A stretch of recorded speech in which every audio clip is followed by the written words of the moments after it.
Ada orang yang melihat orang lain mendapat mukjizat dan bertanya, "Kenapa saya tidak mendapat mukjizat? Adakah yang salah dengan diri saya, atau ada sesuatu yang harus saya tambahkan dalam iman saya?" Mari bersama belajar dengan hambanya, Pendeta Wahyu Pramudia, tentang hal ini. Iya, selamat malam rekan-rekan yang menyaksikan tayangan dari Bara Digital Ministry. Hari ini kita akan berbicara tentang satu pertanyaan yang dari pengalaman perjalanan pelayanan saya sering ditanyakan. Orang sering bertanya demikian, "Mengapa saya tidak mendapatkan mujizat ya, Pak? Padahal saya sudah berdoa, padahal saya sudah melayani, padahal saya sudah melakukan ini dan itu. Mengapa saya tidak mendapatkan mujizat? Padahal mujizat yang saya harapkan itu baik loh, Pak. Misalnya, saya ingin anak atau suami saya sembuh dari sakitnya. Dokter bilang sudah tidak ada harapan, dan saya berdoa sungguh supaya mujizat terjadi. Ternyata juga tidak. Bahkan ketika saya menghadiri ibadah kesembuhan ilahi, berdoa berharap Sang Hamba Tuhan menjamah orang yang saya kasihi, ya didoakan dan dijamah, tetapi tidak ada mujizat yang terjadi. Mengapa saya tidak mendapatkan mujizat ya, Pak? Apakah iman saya kurang? Apakah ada yang salah di dalam diri saya? Ataukah jangan-jangan Tuhan itu nggak sayang sama saya? Nah, saudara-saudara, rangkaian pertanyaan itu sungguh bukan pertanyaan yang mudah untuk dijawab dan kita bisa segera mendapatkan jawabannya. Mengapa saya bilang demikian, saudara-saudara? Karena kita harus mulai dulu dengan menjernihkan apa yang kita maksud dengan mujizat. Saudara-saudara, Alkitab mengatakan bahwa Bapa di surga itu terus bekerja di dalam dunia ini. Dia memberi makan burung yang ada di udara, dia kemudian menopang tanaman yang ada dengan keindahan, dan dia terus memelihara kehidupan kita. Jadi ada sebuah keyakinan iman Kristiani pada pemeliharaan Tuhan yang bersifat umum, yang bersifat universal. Nah, saya ingin membedakan mujizat sebagai sebuah peristiwa yang khusus, saudara-saudara. Menjadi bagian dari pemeliharaan Tuhan, betul, tetapi ini berbeda, mujizat ini berbeda dengan pemeliharaan Tuhan yang bersifat umum. Ini pemeliharaan Tuhan yang bersifat khusus, yang memang lebih jarang terjadi. Pekerjaan Tuhan yang luar biasa lebih jarang terjadi, di mana Tuhan itu ingin menunjukkan siapa dirinya agar namanya dipermuliakan. Sebagian orang menambahkan bahwa kalau itu mujizat yang berasal dari Tuhan, itu pasti sifatnya supranatural. Supranatural artinya melampaui yang natural. Misalnya di dalam catatan Alkitab, saudara-saudara, mujizat itu terjadi ketika Musa melemparkan tongkatnya menjadi ular, ular kemudian menjadi tongkat lagi.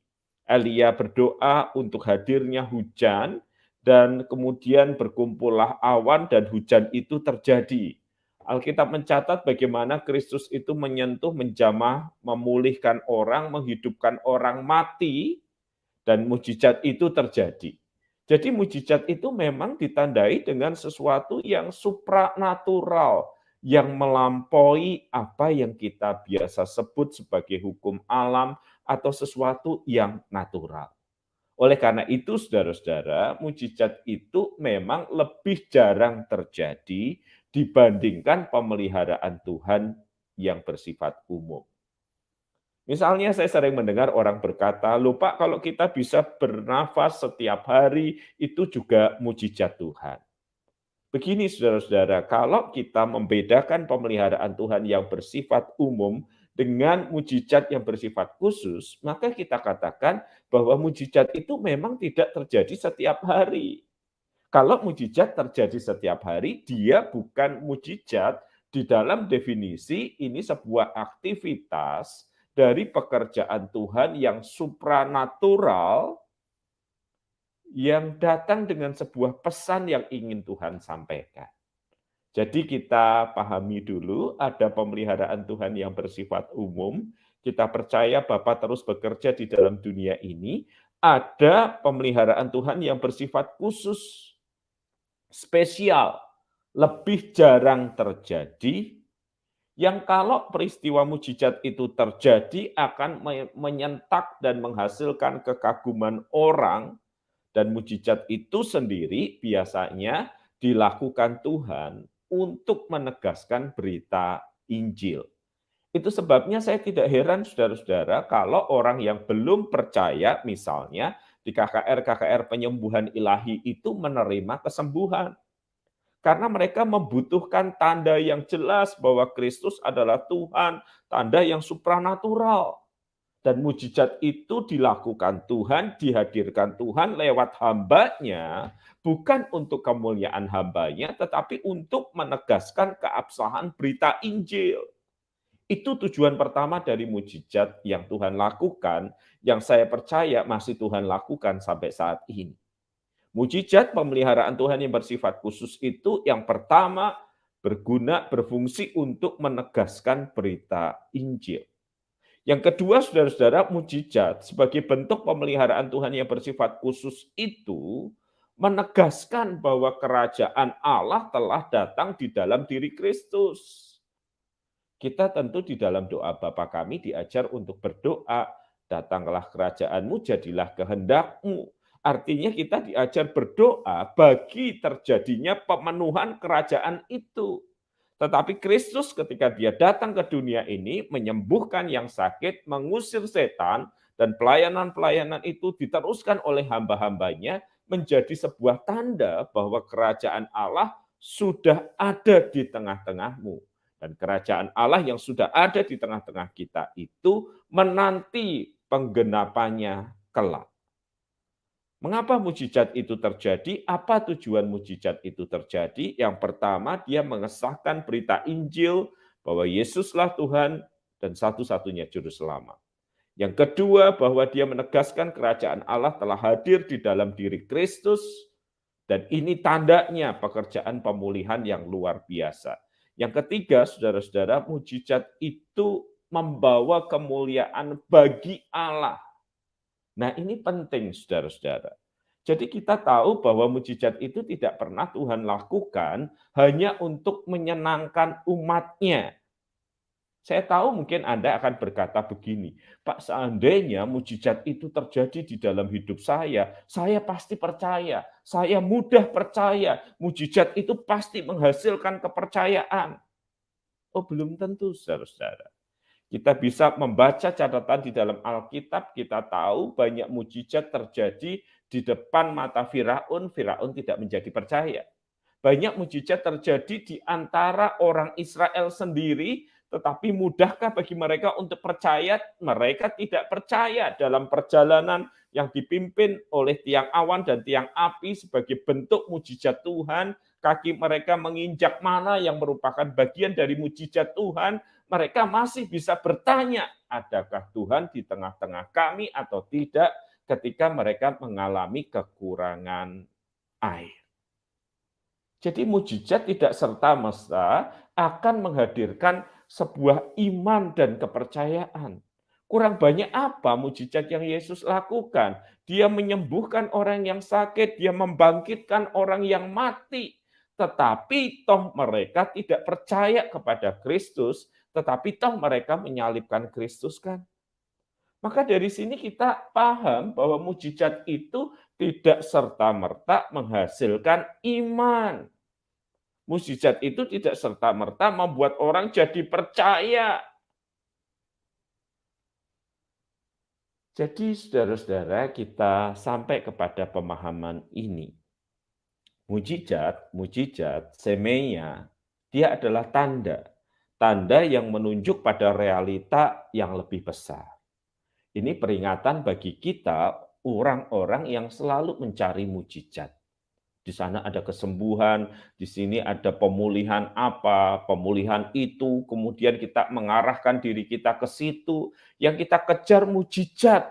Padahal mujizat itu tanda yang mengingatkan kita ada realita yang lebih besar.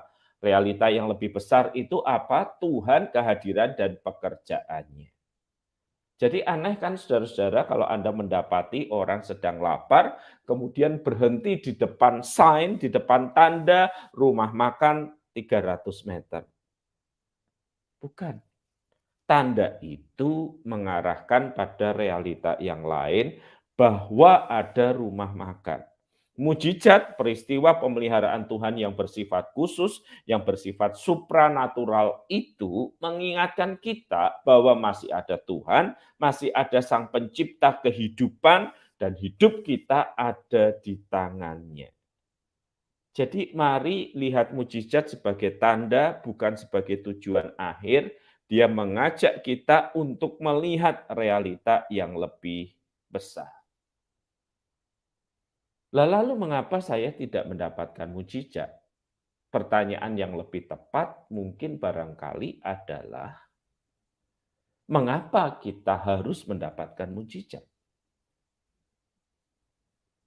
Bagi sebagian orang, tanpa kehadiran mujizat, semeia, tanda itu, dia udah percaya kok bahwa Tuhan itu mengasihi kehidupannya. Dia masih perlu tanda lagi? Tentu tidak. Mujizat itu, saudara-saudara, adalah hak prerogatif, hak kedaulatannya Tuhan. Kapan Tuhan mau menyatakan dirinya. Lalu apakah sebagai orang Kristen kita sama sekali tidak menerima mujizat? Oh, saudara-saudara, iman Kristen adalah iman yang dibangun berdasarkan sebuah peristiwa mujizat yang terjadi di dalam sejarah. Mujizat yang terjadi di dalam sejarah itu apa, saudara-saudara? Bahwa Kristus yang mati kemudian bangkit dari kematian. Peristiwa Kristus mati dibangkitkan dari kematian kan adalah sebuah mujizat. Dan itu adalah landasan atau fondasi iman Kristen, sehingga Alkitab mengatakan jika Kristus tidak sungguh-sungguh dibangkitkan dari antara orang mati, sia-sialah iman percaya.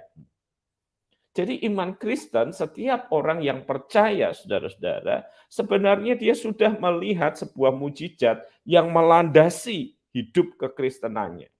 Yaitu dia meyakini bahwa Kristus sudah dibangkitkan dari antara orang mati.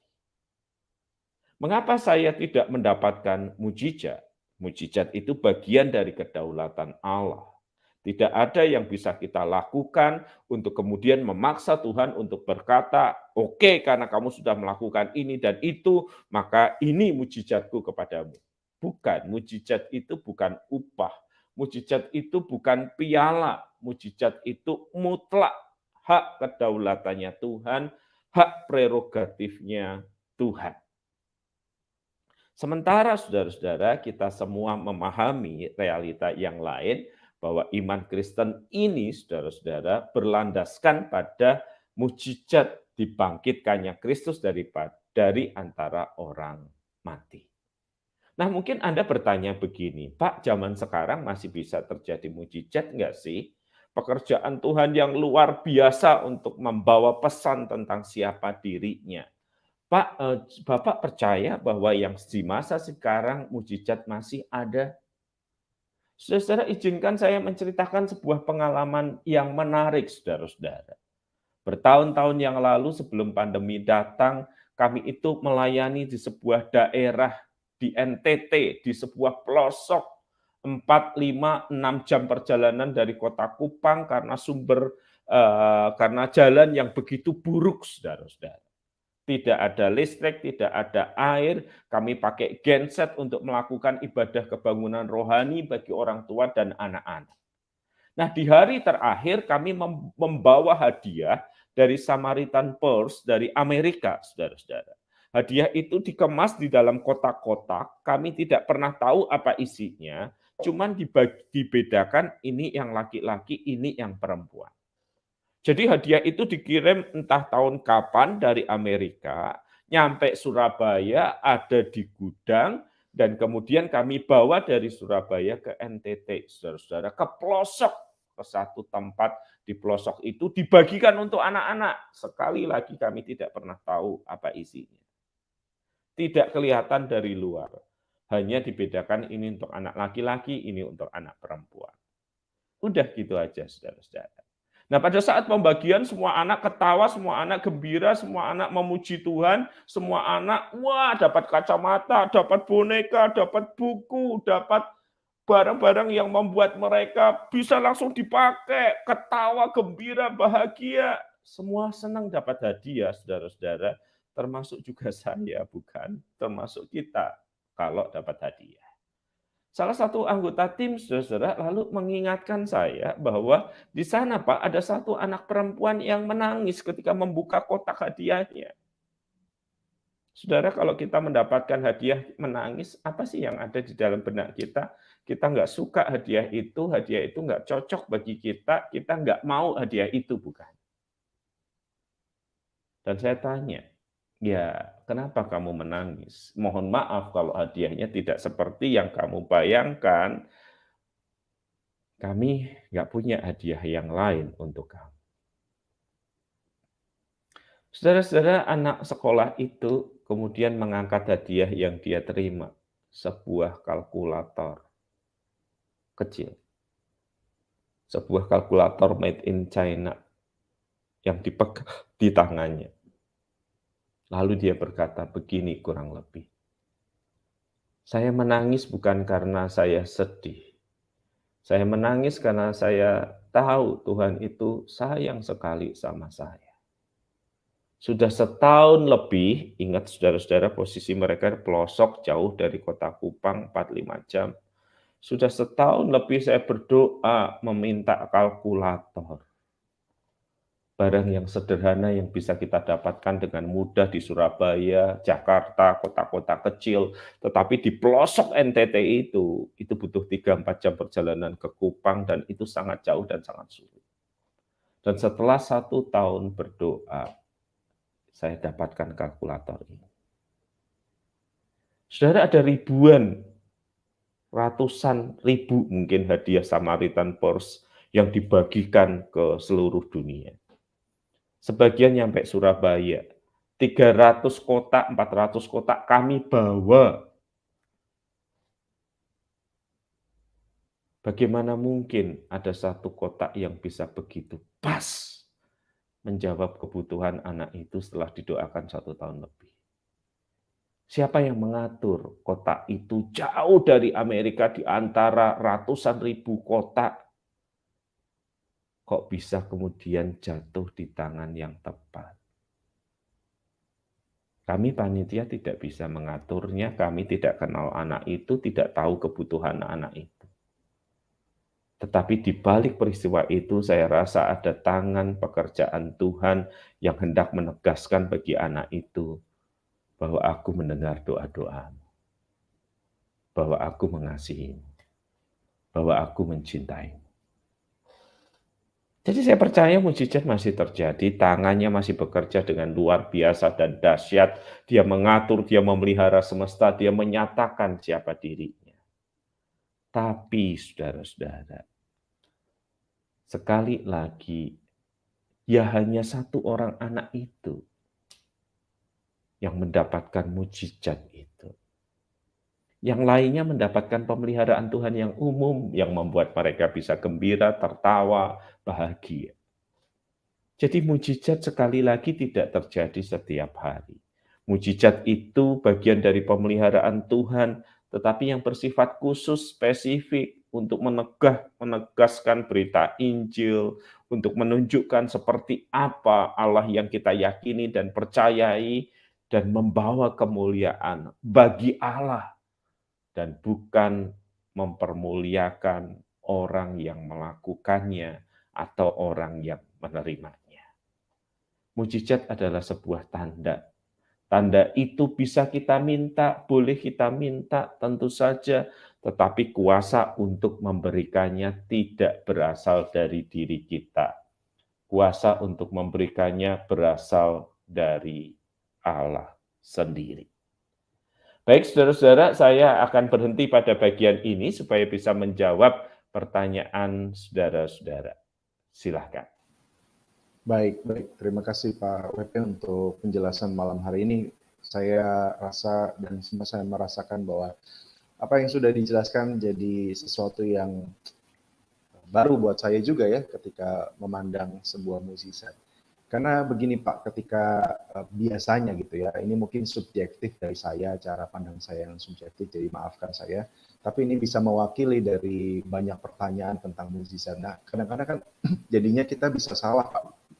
Apakah ini sesuatu yang wajar atau secara manusia bukankah ini juga menarik untuk dilihat ketika kekaguman kita terhadap seseorang yang melakukan mukjizat. Misalnya Pak WP gitu ya, mengadakan satu kebaktian kebangunan rohani atau ibadah biasa gitu, berkhotbah lalu tumpang tangan seorang, misalnya saya gitu ya, sakit lalu disembuhkan, dan bukankah itu sesuatu yang wajar ketika saya, wah ini Pak WP tuh luar biasa ya. Kalau begitu bagaimana Pak? Apakah itu Iya, jadi salah gitu atau gimana? saya ingin menjawabnya dengan sebuah ilustrasi sederhana ya. Kalau kemudian saya mendapat hadiah dari tukang paket barang begitu ya, hadiah itu dikirim perusahaan X, oh Pak WP dapat sebuah smartphone terbaru, perusahaan X yang ngirim. Lalu dikirim lewat kurir gitu. Kurir itu membawa hadiah itu. Kalau respon saya, wah terima kasih Pak Kurir pasti kurir yang bersih, kurir yang baik, kurir yang hebat, sampai saya bisa dapat hadiah ini. Saya tahu kita akan tertawa dan berkata, ya enggak segitunya toh Pak, kita tahu siapa pemberinya. Lalu kalau kita percaya bahwa mujizat itu adalah pemberian Tuhan, dan memang bisa disalurkan lewat hambanya, maka keterpukuan kita kepada hambanya itu, ya sama konyolnya dengan keterpukuan kita pada kurir yang membawa hadiah dari perusahaan itu, gitu. Nah, maka mari kita koreksi cara kita melihat ya, bahwa mujizat itu dilakukan karena Tuhan sayang sama hambanya, sayang sama umatnya gitu, dan Dia memakai hambanya. Nah, saya punya sebuah percakapan menarik nih, Pak, dengan seseorang yang, bekerja di daerah, Indonesia tertentu ya, ketika dia keliling dengan kesembuhan ilahinya gitu ya. Ya kadang-kadang dia mengatakan ada perasaan, "Ini luar biasa ya, wow Tuhan memakai saya, luar biasa," gitu ya. Orang memperlakukan dia dengan luar biasa juga kan, karena orang melihat dia sebagai saluran dari kuasa Tuhan yang dahsyat gitu ya. Tapi suatu kali dia berkata kepada saya begini Pak, dalam sebuah percakapan, saya sudah minta izin untuk disampaikan tanpa menyebutkan nama ya. Begitu saya meninggalkan panggung itu, WP, dengan semua kesembuhan yang terjadi, sejenak hati saya terangkat, wah Tuhan hebat, Tuhan berkenan memakai saya juga hebat. Tiba-tiba saya seperti mendengar suara berkata di dalam hati, bukan karena kamu, tetapi karena aku sayang sama umatku. Kamu ingat selang air yang ada di rumahmu? Lalu dia berkata kepada saya, saben hari dia menyirami tanamannya kalau nggak ada pelayanan dengan selang air itu. Suara itu berkata, bersihkah selang air itu? Itulah dirimu, kotor. Tetapi air tetap mengalir karena tanaman itu butuh air. Dan dia menyimpulkan apa yang terjadi di dalam dirinya dengan sebuah kalimat yang sangat menarik, Pak. Kalau mujizat pun terjadi melalui pelayanan saya, bukan berarti saya bersih. Saya seperti selang air di taman yang kotor itu. Tetapi Tuhan tahu bahwa umat butuh sentuhan. Jadi kalau saya dipakai cuman anugerah Tuhan. Dan pengalaman iman itu mengubah kehidupannya. Jadi saudara-saudara mari jangan dewakan mereka yang dipakai Tuhan untuk membuat mujizat. Mujizat terjadi karena Tuhan sayang sama umatnya. Dia bahkan bisa memakai saluran yang paling kotor sekalipun untuk menyatakan pekerjaan. Dan kalau kita dipakai sebagai saluran, jangan merasa diri kita bersih ya. Di Alkitab Tuhan memakai keledai kok untuk mengingatkan nabinya kok. Keledai kan dianggap binatang yang paling bodoh. Tetapi keledai itu bisa kemudian berbicara mengingatkan sang nabi. Jadi bagi kita yang dipakai Tuhan untuk pelayanan yang dahsyat dan luar biasa, puji Tuhan. Tetapi ingat, dipakai tidak sama dengan diperkenan Tuhan. Pada hari terakhir banyak orang akan berseru kepada Tuhan, Tuhan, Tuhan, bukankah kami melakukan mujizat demi nama-Mu? Dan Tuhan berkata, aku tidak pernah mengenal kamu. Dia nggak bilang bahwa kamu nggak pernah kenal aku loh. Tapi dia berkata, aku tuh nggak pernah tahu kamu. Jadi ini ingin menunjukkan bahwa Tuhan bisa memakai siapa saja dan siapapun yang dipakai Tuhan tidak layak untuk menepuk dada. Semua karena Tuhan sayang umat, bukan karena Tuhan ingin mengglorifikasi hambanya ini. Nah, semoga jawaban ini menolong kita ya. Silahkan Pak. Wow. Terima kasih Pak. Terima kasih, ini jawaban yang sangat jelas. Dan tadi gambaran tentang kurir sangat realistis ya, untuk posisi kita atau sebagai orang yang melihat atau memandang orang yang Tuhan perkenan untuk melakukan mukjizat. Nah, kalau begitu Pak, ini kan dalam tanda kutip gitu ya, ketika kita melihat, nah saya juga dalam posisi yang bagaimana Pak ketika misalnya ada jemaat atau ada orang di sekitar kita yang bertanya, oh di sana kayaknya ada mukjizat, nah apakah, lalu pertanyaannya apakah bagaimana kita bisa mempercayai bahwa mukjizat itu berasal dari Allah atau bukan? Apakah tadi yang disebutkan Pak WP itu mengesahkan Injil atau membawa bagi kemuliaan nama Allah atau bagaimana Pak? Iya, kalau peristiwa supranaturalnya sendiri kita tahu di dalam hidup kita bahwa ada kuasa lain yang bisa melakukannya. Catatan Alkitab jelas ya, ketika Musa melakukan mujizat-mujizat di hadapan Firaun, itu tukang-tukang sihir Firaun juga bisa, sampai level tertentu juga bisa. Kemudian ketika ada catatan di Kisah Para Rasul melakukan mujizat, ada tulisan tentang catatan tentang Simon si sihir yang juga bisa melakukan hal-hal seperti itu. Jadi sebuah peristiwa supranatural terjadi, belum tentu sumbernya adalah Tuhan, sumbernya bisa jadi kuasa gelap. Nah, dari mana kita tahu itu sumbernya Tuhan? Kalau dia sumbernya Tuhan, Pak, Tuhan itu memberikan hadiah, anugerah dengan cuma-cuma, dia tidak pernah menuntut sesuatu. Kalau kuasa yang lain itu seringkali menuntut sesuatu. Dari mana kita tahu? Misalnya ketika Elia berperang melawan Baal itu kan, dewa-dewa itu kan. Apa yang dilakukan mereka supaya mujizat itu terjadi? Wah, ditoreh-toreh tubuhnya gitu ya. Sementara Elia tidak melakukan itu. Itu memang kedaulatan Tuhan untuk melaksanakan apa yang menjadi kehendaknya. Jadi kalau mujizat itu berasal dari Tuhan, itu is totally free, itu berasal dari kasih karunia Tuhan. Mujizat yang berasal dari kuasa-kuasa yang lain sering menyaratkan sesuatu, meminta korban sesuatu. Yang kedua, kalau mujizat itu datang dari Tuhan, dia akan memuliakan Yesus. Dia akan membuat orang percaya tentang Yesus. Sementara kalau mujizat itu berasal dari kuasa-kuasa yang lain, ya ujungnya si orang inilah yang dipandang sebagai yang layak dihormati karena dialah pembuat mujizat. Nah, secara Kristiani kita percaya hamba Tuhan ini bukan pembuat mujizat. Dia adalah saluran mujizat. Beda antara saluran dan pembuat. Saluran itu seperti selang air itu. Kita hanya menyalurkan apa yang kita terima dari Tuhan. Sementara kalau pembuat, ya sumbernya di dirinya. Kalau sumbernya di dirinya, pembuat itu akan membuat orang-orang untuk mendekat pada dirinya. Sementara mujizat dari Tuhan itu akan membawa kita untuk lebih mendekat pada Kristus. Jadi silahkan dicermati ya, apa yang terjadi di dalam mujizat itu sendiri. Dia totally free atau meminta sesuatu, pengorbanan tertentu. Nah, dia memuliakan Kristus atau memuliakan orang yang merasa dirinya pembuat itu. Dan saya percaya, Pak, saya percaya bukan hanya orang-orang tertentu, tetapi Tuhan juga bisa memakai siapapun kalau dia ingin menyatakan mujizatnya.